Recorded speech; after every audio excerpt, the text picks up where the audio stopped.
করছি। গতবার করছিলাম, এবারও করতেছি ইনশাল্লাহ। গতবার করে লাভজনক হচ্ছে, এবার 50 শতক মাটি গাড়ার নিয়ত করছি এবং পোকামাকড়ও কম, সব দিক দিয়েই ভালো আর কি। আমরা একটা আগাম একটা ফসল পাই।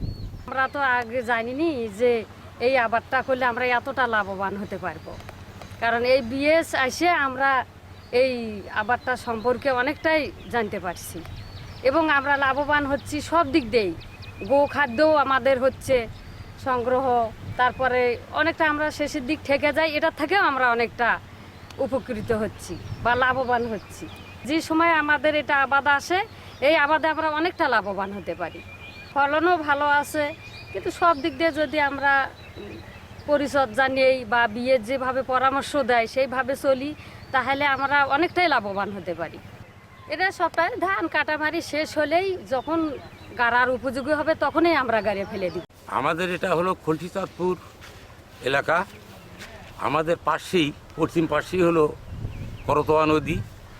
এই নদীতে বন্যা হয়, বন্যার ফলে আমাদের ইরির পরে আমরা যে আমন ধান লাগাবো এটা সব বন্যার ফলে এটা খায়া চলে যায়। তা আমাদের কৃষি বিভাগ থেকে আমাদের কৃষি অফিসাররা এসে আমাদের এমন সব উপদেশ দিচ্ছে যে আপনারা অতি স্বল্প সময়ে আউশ ধান আপনারা রোপণ করেন। তা তাদের পরামর্শক্রমে আমরা এখানে গতবার আউশ করছিলাম 89, খুব ভালো ফলন পাচ্ছি তার আমরা। তো এবারও আমরা ওই ধানের জন্য যে বীজতলা আমাদের এখানে দেখতেছেন, এরকম 10-12টা প্লট, প্রায় এবার 100-150 কৃষক এবার এই ধানের জন্য উদ্বুদ্ধ। আচ্ছা, আমরা উদ্বুদ্ধ কেন হলাম? এই ধানটা খুব স্বল্প সময়ে আসে এবং এই ধানটা যখন পরিপক্ক হয় তখন এই ধানের তখন খড়ের, আমাদের এলাকায় খড়ের খুব অভাব। তো যারা কাটিয়ে নিয়ে যায় তারা বেনিপথে আমাদের কাটে ধানটা বাড়িতে দিয়ে যায়, ওরা খড় নিয়ে যায়। আমরা ভালো পয়সা পাই আর ফলন আমাদের আসে, কম আসে না। তো এই ঈদে জামা জুতো অ্যাক্সেসরিজের ডিসকাউন্ট। কৃষি অফিসারের সহযোগিতায় আমরা এই পরামর্শে এই বিড়ি ধান 98, আউশ ধান সবাই মিলে আমরা 30-35 জন, মানে 30-40 বিঘা জমি নিচু অঞ্চল, যাতে আমন হয় না। যদি অনেক সময় আমন হয়, আবার অনেক সময় বন্যা আসলে আমন হয় না। এই ধানটা প্রচুরভাবে আমাদের হয়। মাঝখানে যদি আমরা আউশ ধানটা তুলতে পারি তাহলে একটা লাভজনক ফসল। যদি আমন না হয় সেখানে আমাদের কোনো ক্ষতি আর আসবে না। সেই হিসেবে এই ধানটা মানে উচ্চ ফলনশীল, সেই আমরা করলাম, সবাই মিলে চাষাবাদ করি।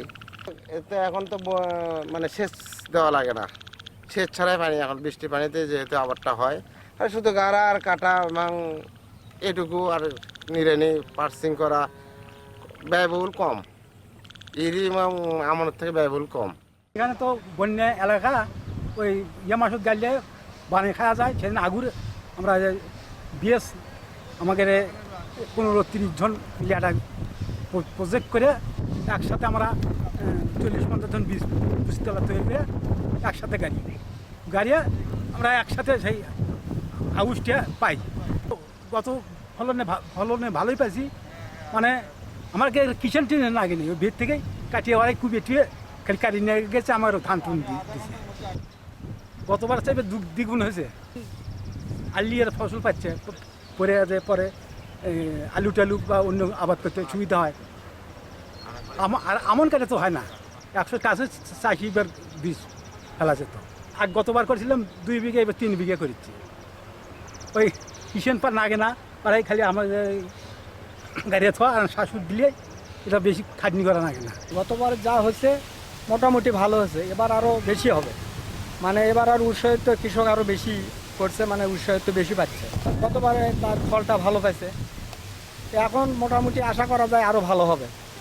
বীজ ফেলানো আছে, বীজ মোটামুটি ইঞ্চি 2-3 হয়ে গেছে। ইরি ধান কাটার কয়েকদিন পরেই মনে করেন লাগানো হবে আউশ।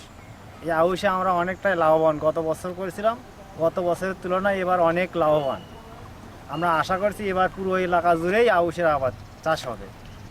তার কারণে এই সময় কোনো ধান বা কোনো কিছু থাকে না, এই যার কারণে আউশটা করলে আউশের হলো ধানও পাওয়া যায়, খড়টাও পাওয়া যায়, খড়টা বাজারে বিক্রি করলে প্রচুর অর্থও পাওয়া যায়। এই জমিগুলো সব আউশ আসার আসার আগে ইরি ধান কাটার পরে পতিত পড়েছিল 3-4 মাস, এই 3-4 মাস সময়ের মধ্যে আমরা আউশটা পাচ্ছি, এতে আমাদের অনেক লাভবান, আমার দুই দিকেই লাভবান, এক দিয়ে ধান দিয়ে অর্থ হচ্ছে, এক দিয়ে খড় দিয়ে অর্থ হচ্ছে।